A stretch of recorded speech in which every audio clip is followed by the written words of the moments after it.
بسم الله يا سيدي. أعوذ بالله من الشيطان الرجيم. بسم الله الرحمن الرحيم، والصلاة والسلام على سيدنا محمد وعلى آله وصحبه أجمعين. سبحانك اللهم لا علم لنا إلا ما علمتنا إنك أنت العليم الحكيم. اللهم زدنا علما ويقينا بك آمين يا رب العالمين. ما جمع الله هذا الجمع الطيب إلا لحكمة يقتضيها الله سبحانه وتعالى، وهذه الحكمة تجد لها نفع في هذه الدار وفي تلك الدار. فأجزم، مش أعتقد، لا أجزم، لأن الله ما جمع قوم على ذكره وطاعته ومحبته في هذه الدار إلا وسيجمعهم في تلك الدار كما جمعهم لنا، ويكون لهم القبول إن شاء الله. نعم يا سيدي. بسم الله الرحمن الرحيم. الرحمن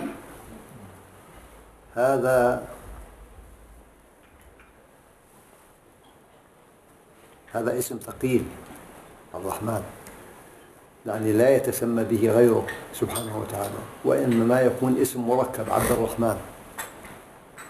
ولهذا كما يقول رضوان الله عليهم بأن الإنسان إذا ذكر بعض أسماء الله الحسنى بالإضافة لاسم الجلال الله، إذا ذكرها لم يكون مأذونا فيها فإنه يخشى عليه، يعني يخشى عليه إنه تجد عبنيان يصير اختلال في عقله. الله سبحانه وتعالى هو رحيم الدنيا رحمن في الآخرة، وإن قلت رحمن في الدنيا رحيم في الآخرة، صف كما تشاء، هو رب الاثنتين. فاسم الله الرحمن هذا اسم عظيم، عظيم كثير. يعني لو أتيت إلى ترجمان هذا الاسم، لأن الله سبحانه وتعالى كما أقسم بالحرف أقسم بالكلمة، قال الرحمن وبس، يعني ليس بالحرف فقط، لا، يقسم بالحرف ويقسم بالكلمة ويقسم بالجملة ويقسم بالقرآن ويقسم بالسبع المثاني ويقسم بكل شيء. أما الإنسان فلا يجوز له أن يقسم إلا بالله سبحانه وتعالى. وقت ما بقول لك الرحمن تمعن في هذا الاسم، أنت دقق النظر، تجد بأنه مكون من 6 حروف. طيب هذا له معنى، كل حروف هذا الاسم نورانية، والحروف النورانية لها من العجب العجاب ما لا يعلمه إلا الله، فهي تنعكس نورانية في ذاتها وتنعكس نورانية على غيرها. لو أخذت أول 3 حروف، خلينا ندخل في عالم غير عالم المحسوسات شوية. لو أخذت في أول 3 حروف ألف لام راء، كم مرة أقسم الله بها في القرآن الكريم؟ هات نشوف، هات يا حافظ. 5. ألف لام راء. نعم. كم من موقع؟ 5 مواقع. 5 مواقع. طيب أقسمها الله سبحانه وتعالى في الحروف في بداية السور، كم من واحدة؟ 29. طيب يجي الناقصة واحدة. أجزاء القرآن الكريم 30 جزء، يجي الناقصات واحدة حتى يبقى الكمال لله سبحانه وتعالى. طيب قديش هذول؟ 5. يعني عدد حروف من 6، والقسم اللي ورد في القرآن الكريم 5. ال5 لها معنى وال6 لها معنى. ما هو إذا أنت بدك تخوض في باطن الأمر تجد أمور كثير غريبة تستغرب، وهذه الأمور لا تنشر ولا يعرفها الناس إلا من حباه الله سبحانه وتعالى بنور وقذفه في قلبه وفي سره وفي روحه وفي كل جارحة من جوارحه. وقت ما تقول عبنيان 6 حروف، هذه تشير إلى الصفات ال6 الأزلية، تشير إلى الصفات الملكية والملكوتية، وأما الجبروتية فإنها واحدة ما خطها. لو قلت عبنيان الصفات الملكوتية هي السمع والكلام والبصر، محسوسات عندك، السمع مرئي والبصر مرئي والنطق مرئي، مرئيات محسوسات، يعني تحس تشعر تشوفها. لكن اللي ثلاث ثانيات هي ملكوتية، والملكوتية هو عالم أنوار. قال القدرة والعلم والإرادة، تستشعر فيها، بتحسن لكن ما بتلمسن، تمسكنش. 3 3 6. إذا معناته ما هو تاجها؟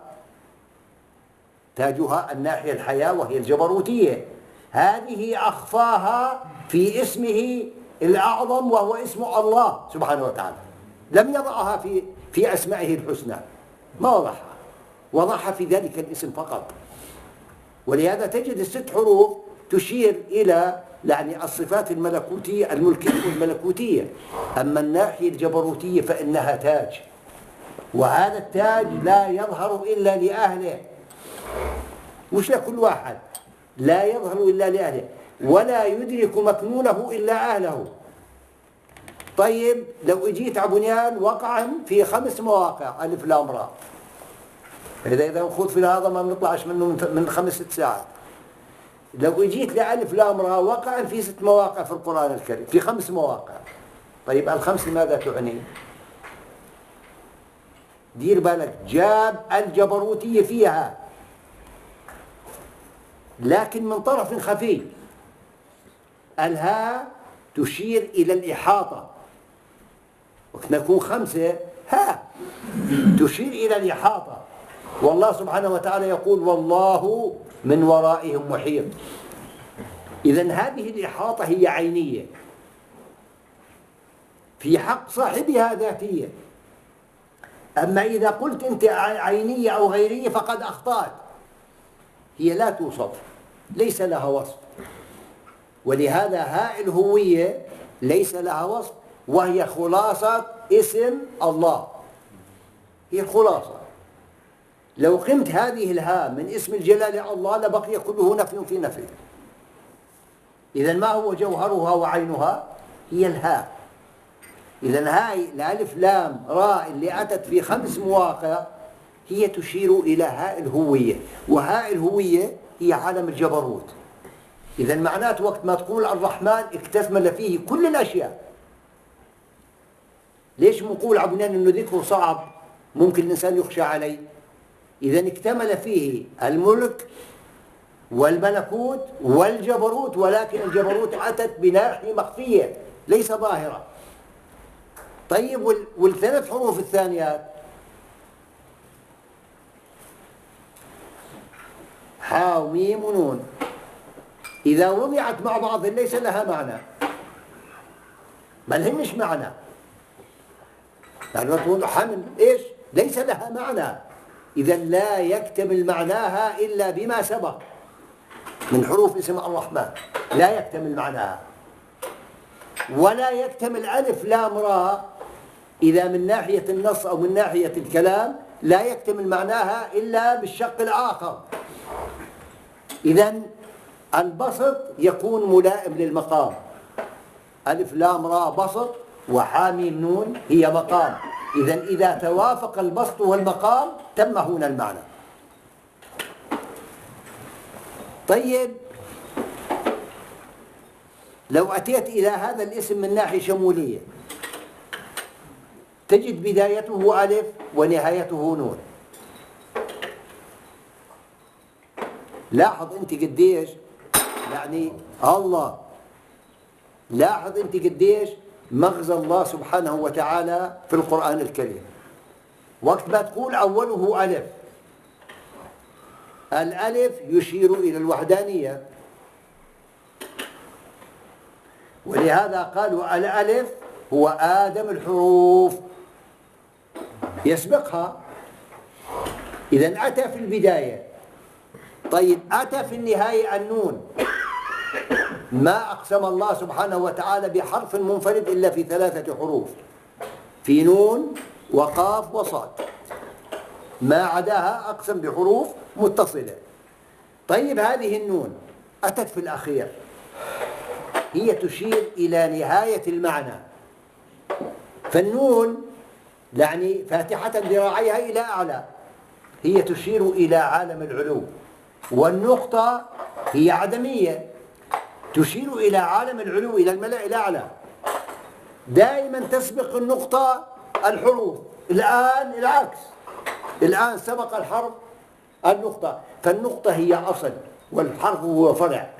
هنا سبق الحرف الأصل، يعني وقت ما تقول عبنيان النقطة هي مداد للحروف، إذا أنت تبتدئ بنقطة وتنتهي بنقطة، لكن هنا ابتدأ بألف وانتهى بنقطة. وهذا يدل على أن الله سبحانه وتعالى له إعجاز في كل شيء، له إعجاز، وهذا الإعجاز لا تدركه عقول البشر. فإذا قلت بنيان هذا الألف آدم الحروف، والنون هي النقطة العدمية، طيب ما بينهما انطوى ما بينهما انطوى في البداية وفي النهاية. إذن الألف والنون هن خلاصة لاسم الرحمن سبحانه وتعالى. طيب لو أطبقت النون اطبقت تاء لصارت هاء، إذا كما بدأنا أول خلق نعيده، صارت هاء. فتجد كيفما عبنيان درت فيها إلا وتحقق التوحيد لله سبحانه وتعالى. قولوا لا إله إلا الله محمد رسول الله. ما أدري تفهموا علي ولا لا؟ ولا زي ما قالت صارت مشرقة وصرت مغربي، شتان بين مشرق ومغربي. للخاصة يا سيدي، للخاصة. نعم، احنا نحكي زي ما بنشوف. إناءنا فاضي ما في عندنا شيء، زي ما ينزل في هذا الإناء بنحكي. ولهذا زي ما قال سيد الشيخ أحمد بن نصر بن علي والله يرضى عنه، قال الكل لها أواني. يرحمكم الله يا سيدي. الكل لها أواني ونفس وما سواها. إذا كما ينزل في هذا الإناء كل إناء ينضح بما فيه، فإذا كان في الإناء توحيد فإنه ينضح توحيد. لكن احنا نرجع للنون، بلاش نغير عبنيان هذا. فإذا طويت هذه النون أصبحت هاء، لكن يوجد في داخلها نقطة.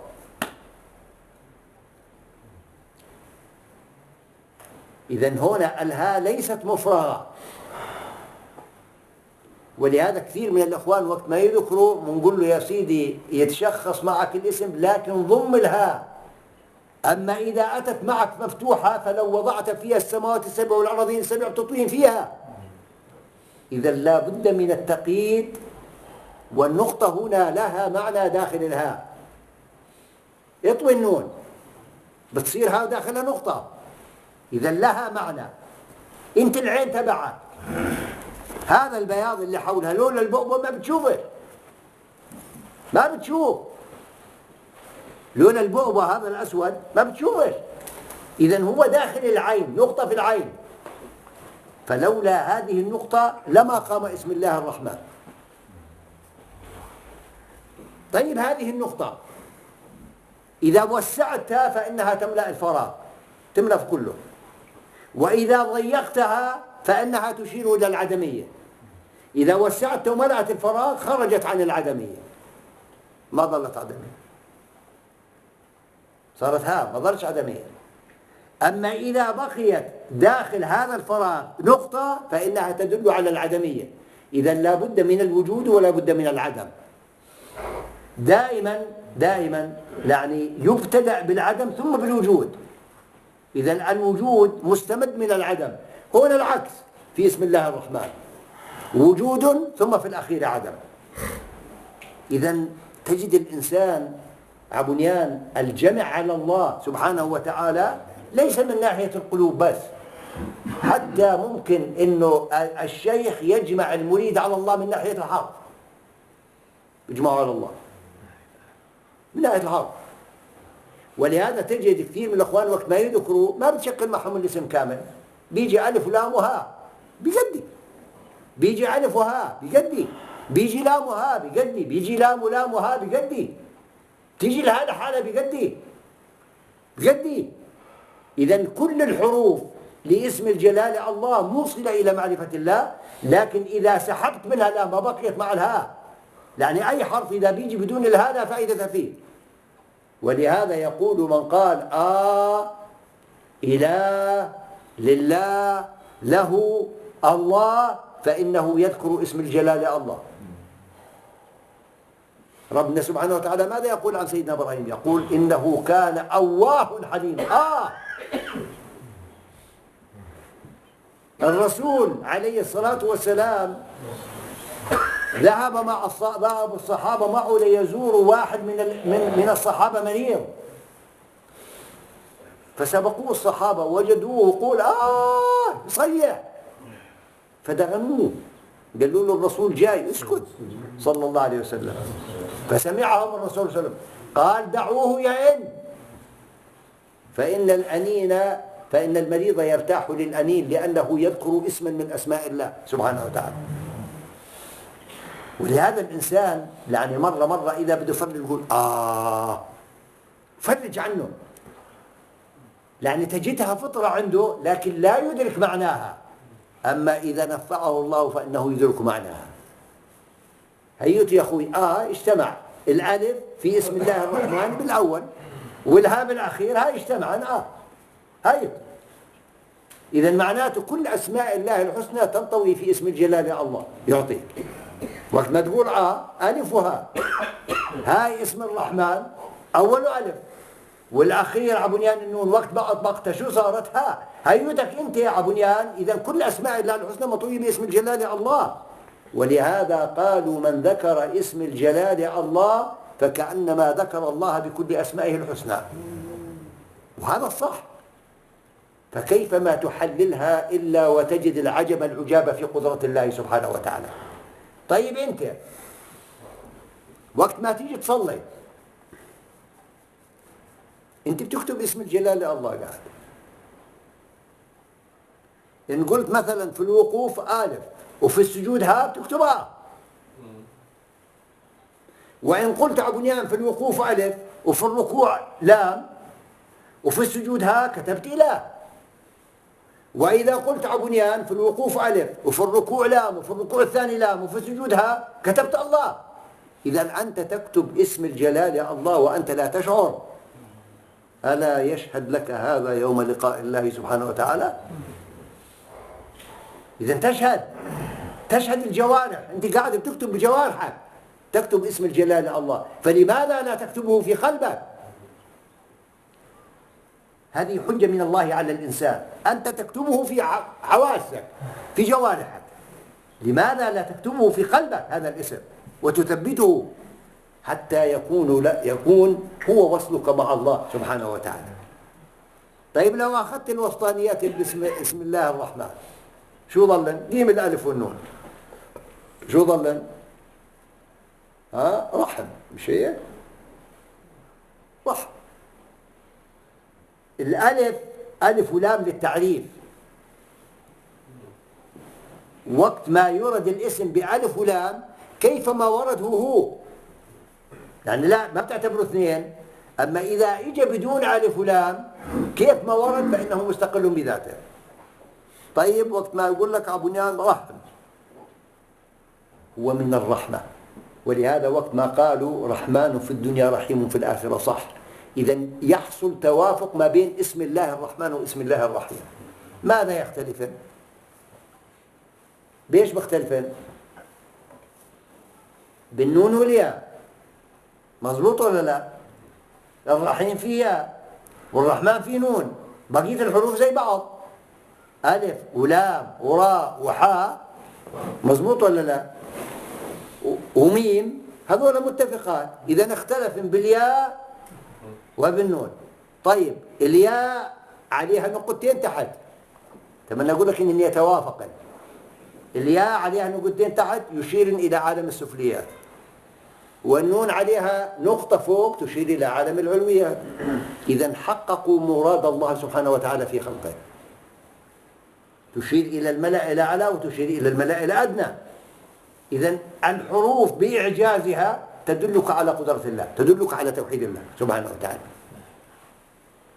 طيب لو أخذت كلمة رحم مشتق من الرحمة، ولهذا كما قال الرسول عليه الصلاة والسلام في حديث قال بأن الرحم هي شجنة مشتقة من اسم الله الرحمن، فمن وصلها وصلني ومن قطعها قطعني عليه الصلاة والسلام. إذن هذه لولا هذه الرحمة لما قام الكون، لولا رحمة